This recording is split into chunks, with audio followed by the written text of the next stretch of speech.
Photo organization can be a nightmare. So if your library feels cluttered, overwhelming, or completely out of control, this video is for you. Because today, I'm going to show you how to completely reset your file structure without losing a single photo.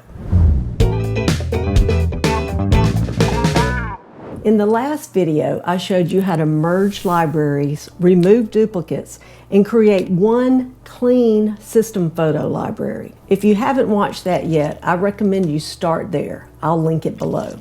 Now that everything is consolidated, it's time to organize in a way that actually makes sense and stays organized. When I first started organizing my photos, I had multiple libraries, way too many folders, and so many albums. It was a mess. But here's what I've learned.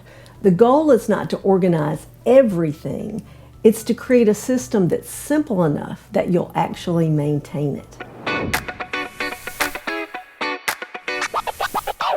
Number one, stop organizing by year folders. When I started organizing photos, I had a folder for every year dating back to 2004 and then put albums within those folders. That was the conventional wisdom at the time. But Photos already does this for you now. They organize by years, months, days, even moments. So when you create year folders, you're just duplicating what already exists. This is where albums come in. Use albums for meaning, not time. Think in terms of broad categories like family, travel, life events, not 2019, 2018, 2017. And here's where things get powerful. Use smart albums for automation. You can create smart albums for favorites, screenshots, videos, edited photos. And the best thing, they update automatically forever. Unless you have a very specific reason, keep only one main system library. Use albums, not separate libraries, for organization. Here's a quick tip because this confused me at first. PowerPhotos has two modes. Mode 1 is the library manager. This is where you merge or export your libraries. Mode 2 is the editing, and this is done inside Photos. This is where you delete albums, you create folders, move photos, build your file structure. Another tip is whenever you're going back and forth between Photos and PowerPhotos, always quit the Photos app before you launch the PowerPhotos app. Trust me, it just avoids weird complications. All right, let's start fresh. The first thing we're going to do is delete the old file structure. I know that sounds scary, but we're not deleting photos, we're just deleting the structure. Make sure your library is open in Photos. A good check is to always look in the top left-hand corner of your screen next to the Apple logo, and it should say Photos, not PowerPhotos. Now you can delete folders, albums, nested albums, smart albums. Remember, when you delete an album, the photos stay. When you delete a folder, the albums are gone, but the photos still stay. When you delete from an album, it removes the photos from that album only. Command plus delete deletes everything from the library. Do not delete individual photos during this step. Now, before you delete anything, save the albums that actually matter. Create a folder called Keep.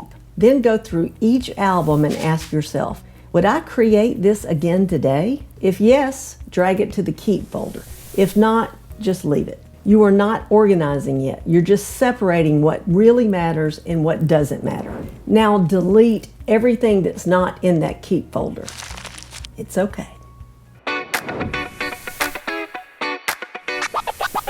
Now we rebuild, but this time, keep it simple. The biggest mistake people make is way too many folders. You only need a few, no more than 10. Recommended folders are family, travel, home, projects, reference, digital photo frames. Then go back to your Keep folder and move those albums into your new structure. You can build new albums if you want, but my recommendation is to just organize as you go. When you see a group of photos you want to make into an album, select the photos, hit Command plus N, create new album. Done.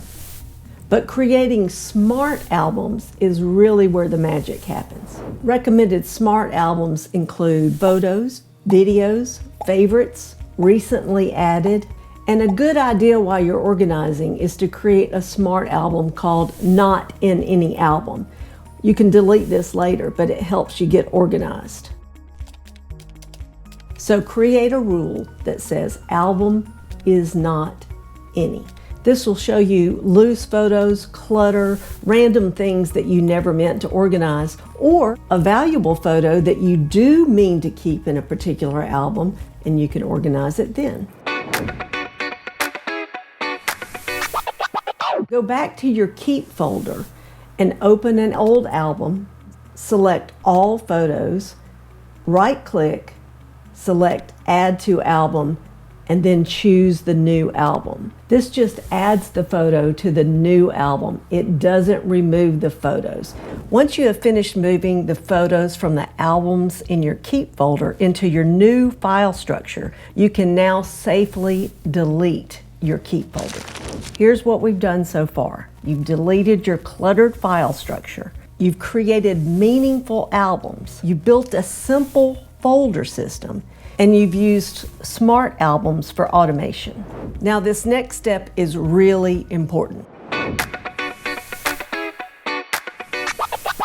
For every smart album you've created, you need to create a standard album that mirrors it. I'll explain why in just a second. Open the Photos app and select the smart album that you've already created.